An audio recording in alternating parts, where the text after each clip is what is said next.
Welcome to Danny Ludofia Animations, where we bring life to relatable stories that touch the heart and inspire action. In today's video, we explore a common yet often unspoken dilemma: how some boys hesitate to approach beautiful, classy women for marriage. These young men fear rejection, believing the girls' elegant lifestyles place them out of reach. Meanwhile, these same women are quietly wishing to be approached, longing for genuine love and companionship. It's a story of fear, misunderstanding, and the courage it takes to bridge the gap.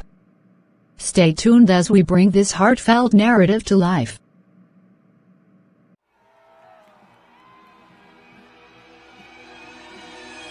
It's been a while since we caught up. How have you been, Sarah? Oh, quite well, thank you. Life's been keeping me busy, as usual. I just got back from a weekend in Paris. I couldn't resist a quick shopping spree on the Champs-Élysées. Wow, Paris sounds amazing. I've always wanted to visit. It's a must, really. But, to be honest, it's not just about visiting. It's about experiencing it the right way. Fine dining at Michelin-starred restaurants, staying at luxury hotels, anything less would be underwhelming. That's impressive. I guess you have a real eye for the finer things in life. Absolutely. I believe in quality over quantity. For example, when it comes to wine, I only drink vintage. And don't even get me started on fashion. Everything in my wardrobe is either couture or designer. Mass-produced items just don't appeal to me. That's quite the standard. So, what's next on your list of adventures?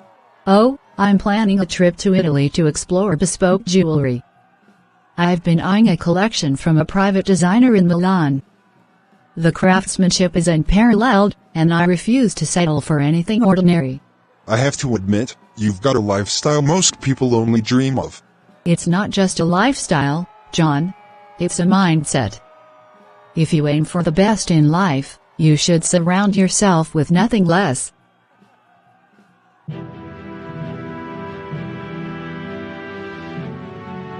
You were not supposed to do this.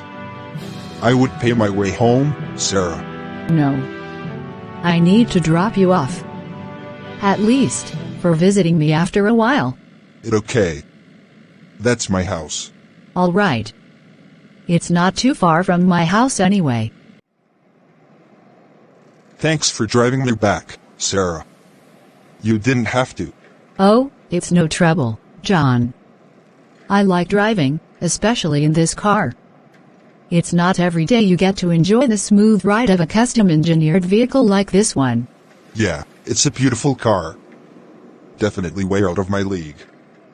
My old sedan rattles every time I hit a bump. Oh, John, you should consider upgrading someday. There is something empowering about driving a car that turns heads. I'll keep that in mind once my budget stops yelling at me. Right now, I'm just focused on getting by, keeping things simple. A used car, a small apartment, and a lot of day solutions. It's not glamorous, but it works. I admire that you make it work, but don't you ever feel like you're missing out? For me, life is about experiencing the best: luxury, elegance, sophistication. It's not just about material things. It's a mindset. I mean, sure, I'd like a few upgrades here and there. But I've learned to appreciate the little things. Like, I'll cook my own meals instead of eating out. It's not fancy, but it's satisfying. That's nice, but there is a certain joy in dining at exclusive restaurants with a view, knowing the chef personally curated the menu. It's not just food, it's an experience. I get that. But I think my favorite experiences are the simpler ones, like having a potluck dinner with friends or spending a quiet evening reading a good book. I can't imagine my evenings being that quiet. My schedule is packed with events, galas, and networking dinners. Being part of the executive world comes with its demands, but I thrive on it. It sounds exciting, but exhausting, too. Don't you ever miss just slowing down? Not really. I thrive in the fast lane.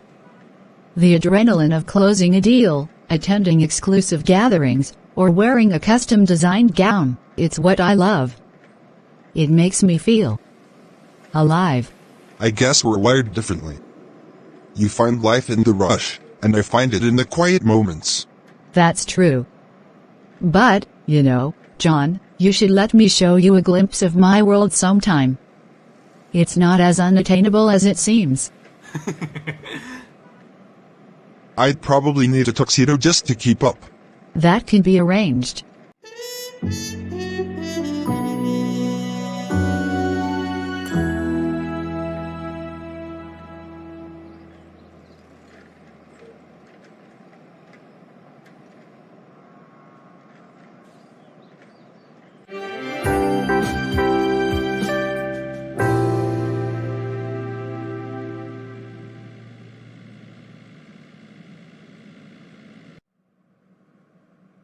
How could someone like her ever fall for someone like me?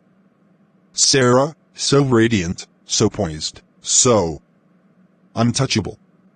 She walks through life with such grace, surrounded by elegance and luxury, as if she were born to belong in that world. And me? I barely scrape by, juggling bills and dreaming of a life I might never reach. It feels like we're from two different planets. But oh, how I love her. Not just for her beauty, though she's breathtaking. It's her confidence, her ambition, the way she lights up every room she enters. She has this ability to make everything seem extraordinary. And when she smiles at me, it feels like the rest of the world disappears. It's maddening how much I care for her. Still, the thought of proposing, it terrifies me. What if she laughs? Or worse, what if she pities me? I don't belong in her world of designer dresses and lavish dinners. What can I offer her? My love, my loyalty, my dreams? Would that be enough? She deserves the best. And I want to be the one to give it to her. But can I ever rise to her level? Or will my love for her always be overshadowed by my fear of not being good enough? Maybe I'm a fool for even hoping. But then again, love is for fools, isn't it? Maybe she sees more in me than I see in myself.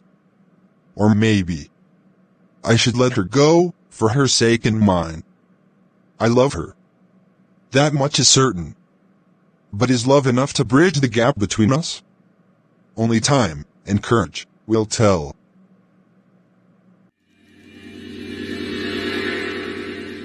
John. Sweet, thoughtful John. He doesn't even know how extraordinary he is. The way he talks about life, with such practicality and quiet determination, it's inspiring. I've met countless executives, entrepreneurs, men who seem to have it all, but none of them have what he has. Intelligence. Grit. A heart so genuine it makes me feel seen. He's not like anyone else I know. In his world, things are simple and honest, untainted by pretense or ambition for ambition's sake. And maybe that's why I love him. Because with John, I can be myself. Not Sarah, the accomplished woman, or Sarah, the high society darling. Just Sarah. But why hasn't he said anything? Could it be that I'm not enough for him? I know I'm not like the women in his world, soft-spoken, modest, perhaps more approachable. Am I too polished, too intimidating? Maybe my lifestyle creates a barrier he's too afraid to cross. And what if? What if he doesn't find me beautiful enough? Sure, I wear the finest dresses, attend the grandest events, but none of that matters when it comes to love, does it? Does he see past the luxury? Does he see the woman underneath who craves the simplicity, the warmth, the love he so effortlessly radiates? What if I told him how I feel? Would he think less of me, Sarah from the world of extravagance, confessing her heart to a man who deserves so much more?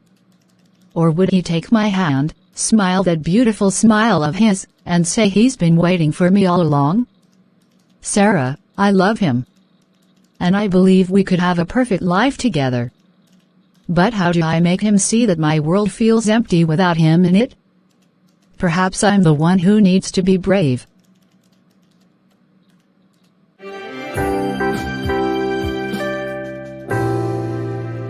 Hey, Sarah.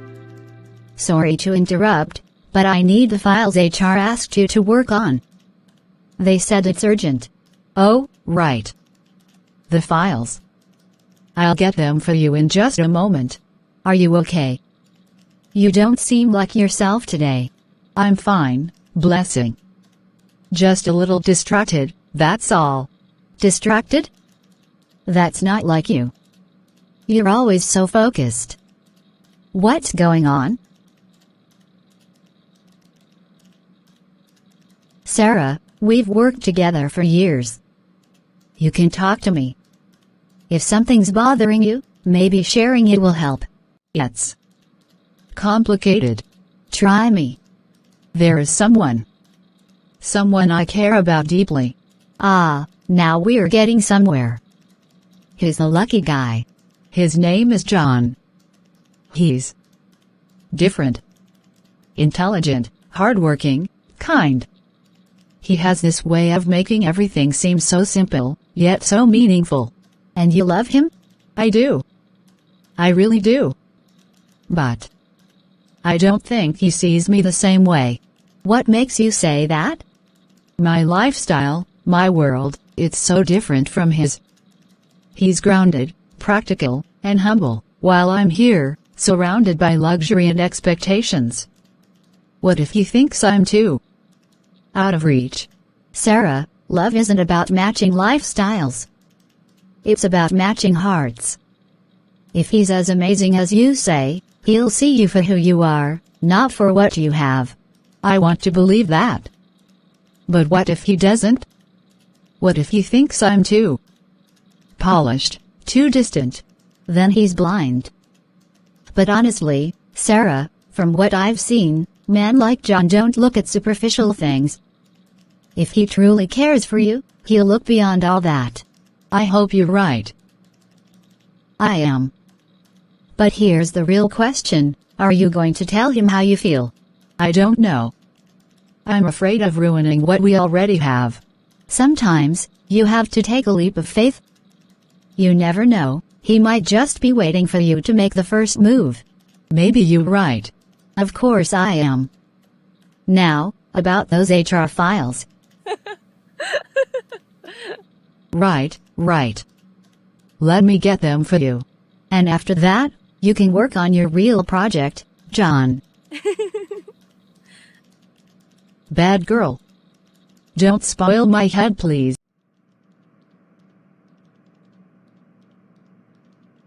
How are you doing today? It's not really bad, brother. You are welcome. Take your seat, please. Thanks, man. So, John, what's new with you? You've been awfully quiet lately. A lot on my mind, Peter. Oh?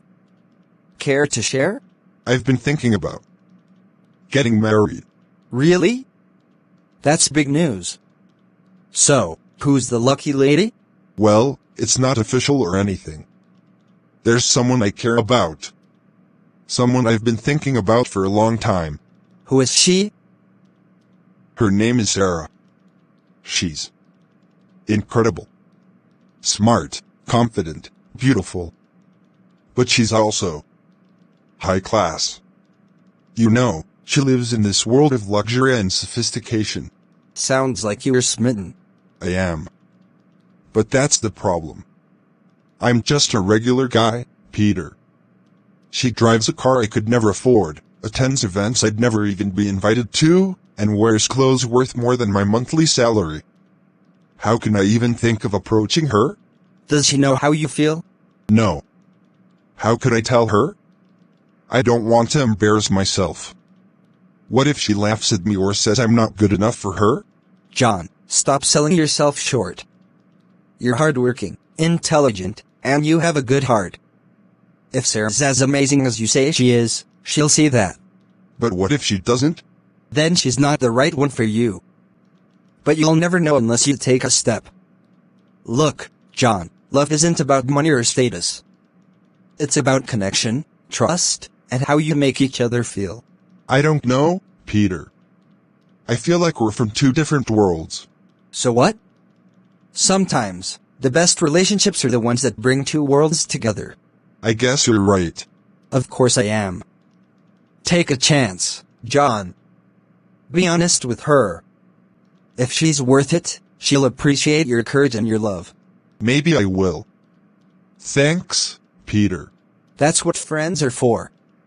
And who knows? She might just be waiting for you to take the first step.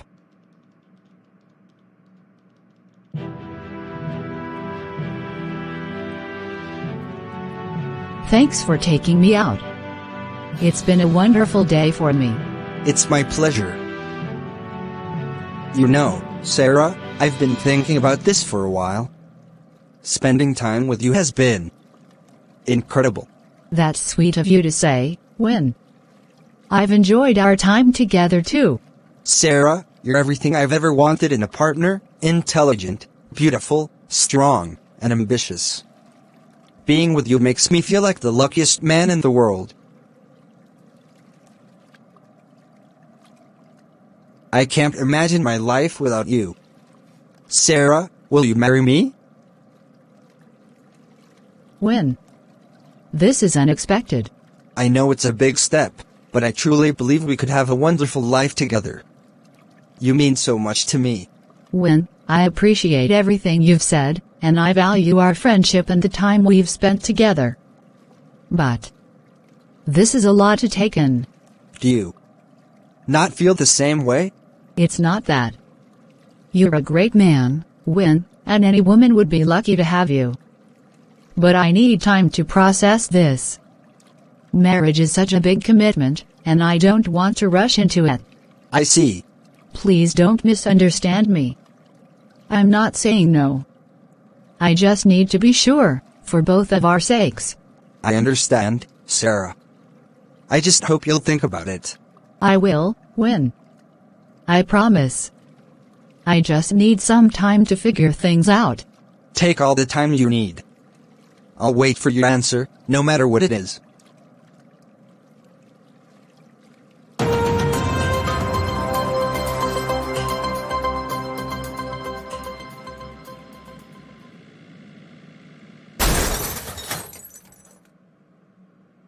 Sarah. Oh, thank God you're okay. You scared me. Blessing. You didn't have to come. Are you kidding? Of course I had to come. What happened? It was just a silly mistake. I wasn't paying attention while driving. The car skidded, and before I knew it, I was in an ambulance.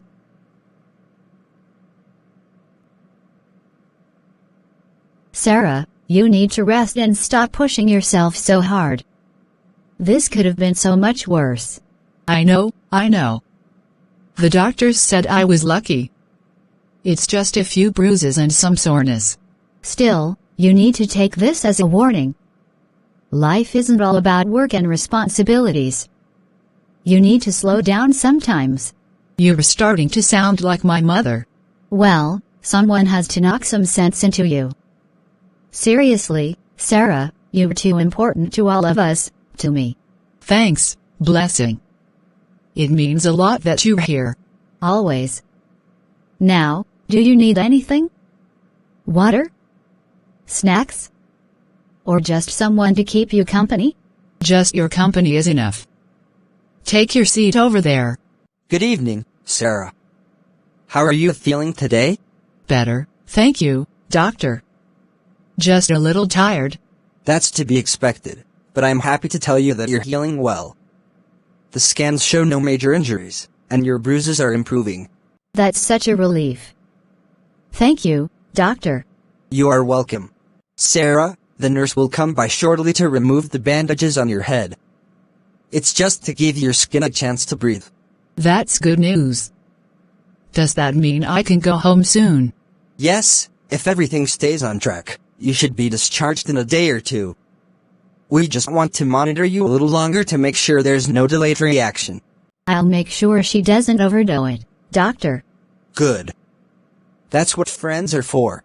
I'll leave you to rest now. The nurse will be here shortly. If you need anything, just let us know. I will. Thank you again.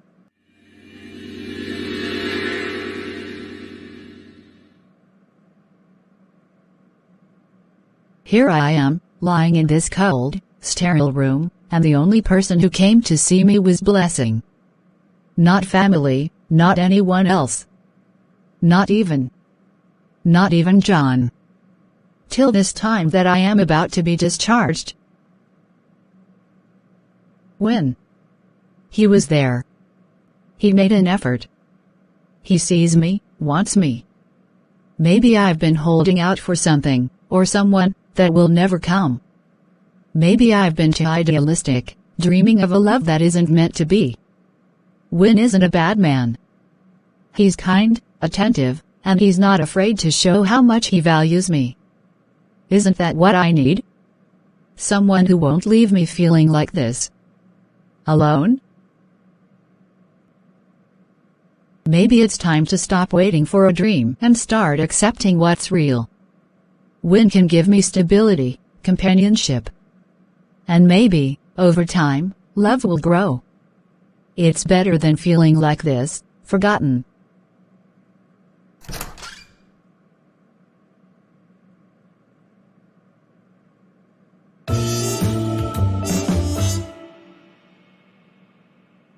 Win. Sarah? Is everything okay? It's late. Hi, Win. I'm sorry for calling so late, but I've been thinking. Is something wrong? Are you feeling okay? I've been feeling lonely, Win. This accident, it made me realize some things. About life, about myself. Sarah, you don't have to go through this alone. I'm here for you. You know that. I know, and I've been thinking about what you said. Your proposal. You have? And I've decided.